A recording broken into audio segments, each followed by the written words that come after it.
Secretary Austin, distinguished guests, and most importantly, the survivors and the families of the fallen.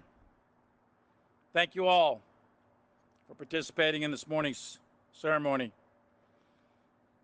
Today, we pay tribute to the 2,977 innocent men, women, and children who lost their lives 22 years ago today at this very minute. The incomprehensible acts of September 11th created a void in our nation, left by the thousands who never returned home. Their families feel the absence of fathers and mothers and sons and daughters at birthdays and holidays and graduations and weddings, and on ordinary days of the week when their loss suddenly moves them yet again. And today we honor those who perished, and today we uphold our enduring promise to never forget. At 9:37 a.m., right now, 22 years ago, on September 11th, 2001, American Airlines Flight 77 crashed into the Pentagon, right about where we are. And 184 souls were murdered as terrorism battered America's shores. The hijackers were driven by a twisted ideology rooted in hatred and oppression, and they took the lives of the 59 passengers and crew and 125 of our Pentagon colleagues. Those terrorists hated America. They hated our Constitution and the values that bind us together as a nation. They hated freedom and democracy and the idea that we are all equal. Those terrorists wanted to destroy our country. But on that day, and every day since, the United States has demonstrated that we would never bow to fear and hatred. Momentarily shaken, the United States rose from the ashes of the World Trade Center, the Pentagon, and a field in Pennsylvania to show the world that we were still standing, that we could not be toppled, that terror would never destroy us. The New York City Fire Department arrived at the World Trade Center within 6 minutes of the plane colliding into the building. Firefighters, first responders, and everyday heroes led thousands of survivors down dozens of flights of stairs, making repeated trips back into the building, sacrificing their lives so that others may live, for people they had never met. The 40 passengers and crew on United Flight 93 fought back against the hijackers, thwarting the terrorists and saving perhaps thousands on the ground. At the Pentagon, many survivors were rescued by their co-workers who were themselves reeling from the explosive force of the impact and nearly impenetrable fire and smoke. Through sheer will and their own knowledge of the building, they plunged into the smoke and debris. Fearless, without regard to their own life, they plunged into that horror that littered the corridors and to seek out the bloodied and the burned survivors and deliver them from the inferno. Amidst the explosions, the fire, and the terror, ordinary Americans demonstrated extraordinary valor and courage. Despite the loss of 125 of our colleagues and a gaping, smoking hole between corridors 4 and 5 of the Pentagon, it did not close. And the leaders of the day assured the American public that the doors of the Pentagon will be open again on September 12th. And indeed, the next day, thousands of military, civilian, and contractors showed up for work, some before sunrise, filled with renewed purpose and determination as the American flag unfolded over the gaping hole. The building was still on fire, yet these incredible men and women continued to defend our democracy and our nation. And over the past 22 years, many more have chosen to step forward and serve the cause of freedom.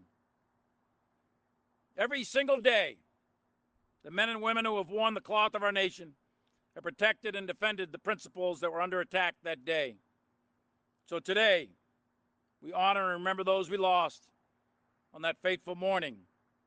We continue to stand watch on freedom's frontier around the world to ensure that those fallen did not die in vain.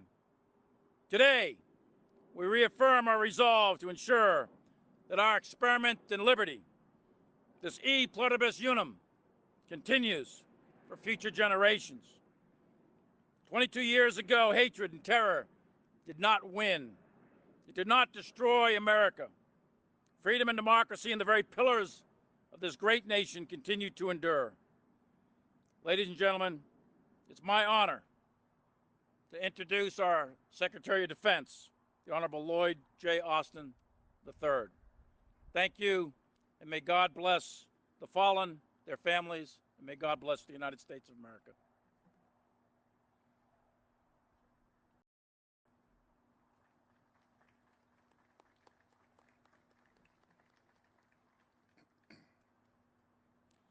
Well, thank you, General Milley.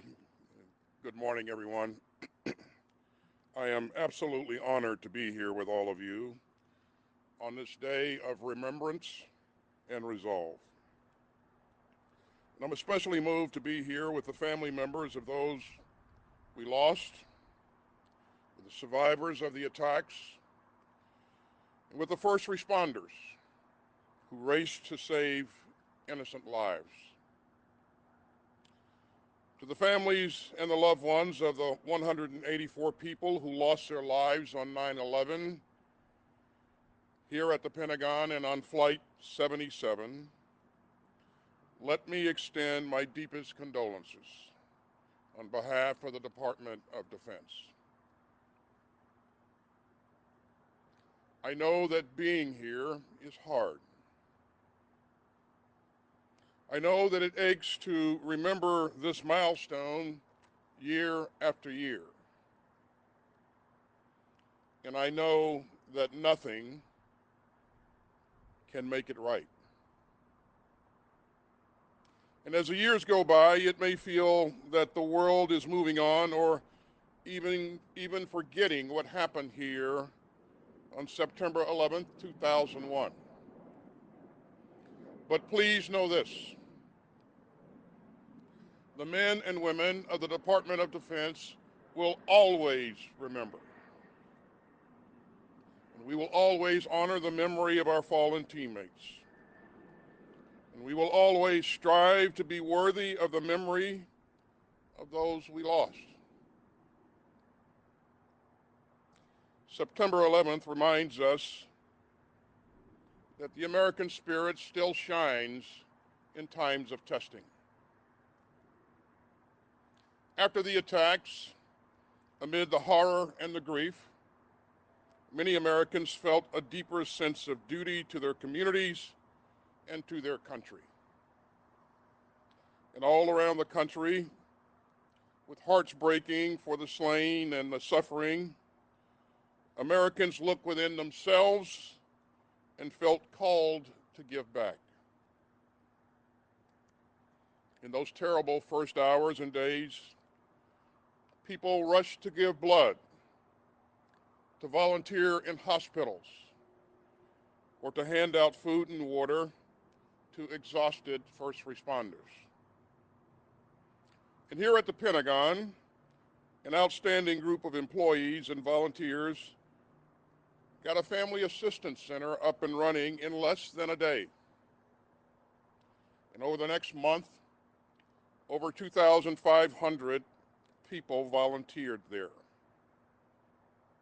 And so they worked long hours to serve hot meals and provide counseling and offer medical care and help families through their grief. You know, not every act of service was monumental.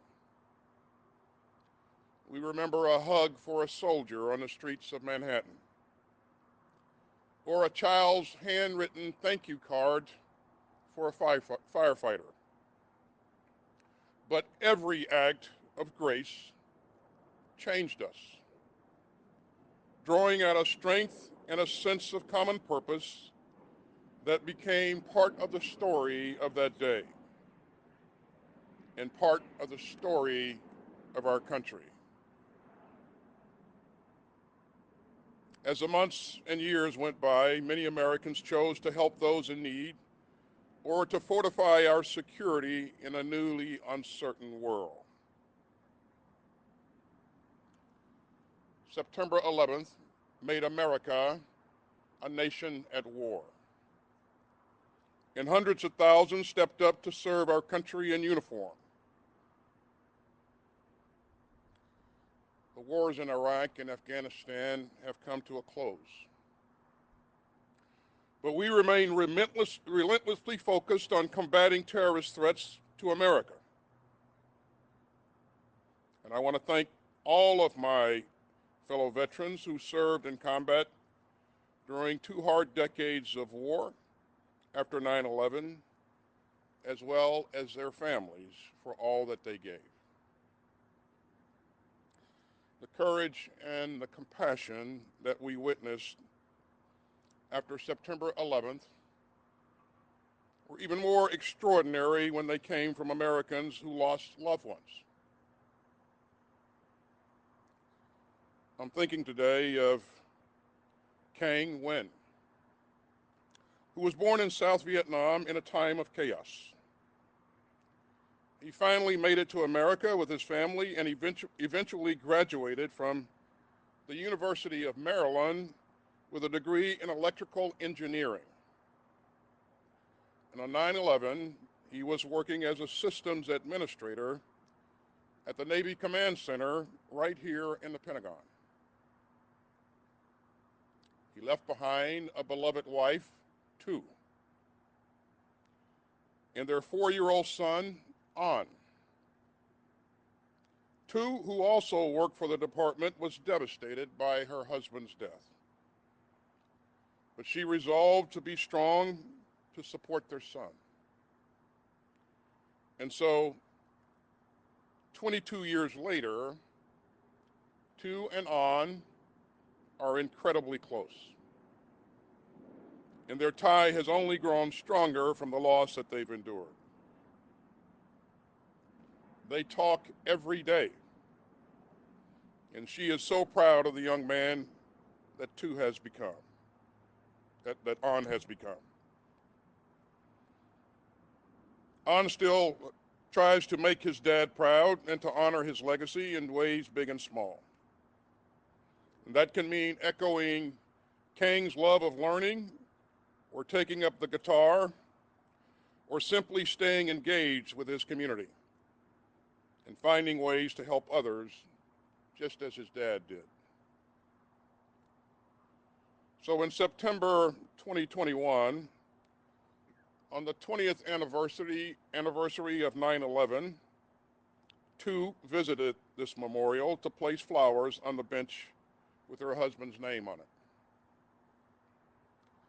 And she felt a wave of sadness looking at the benches honoring other victims that were bare. So she called up a friend, and they came back here together. And they laid a rose on each of the 184 benches around us.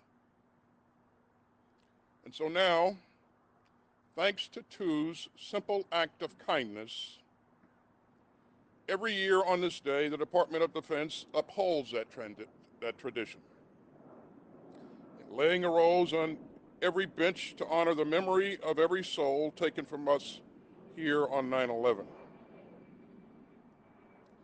Ladies and gentlemen, we are honored to have Tu and An here with us today. And I want to thank them and all of the families of the fallen.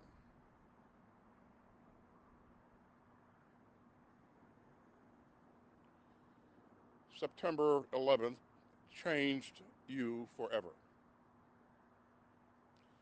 but you changed us forever. In so many ways, you turned grief into grit and sorrow into strength. And you helped us to see beyond ourselves and give back to our fellow Americans, and to deepen our democracy and to work toward a stronger, safer future. So it is our duty to carry out the missions that your loved ones chose. It's our duty to live up to the goodness that they embodied.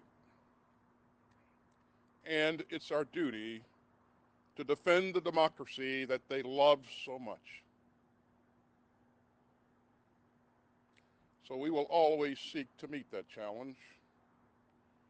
We will always strive to live up to their example and their memory. We will always work to keep America safe, and we will always, always remember.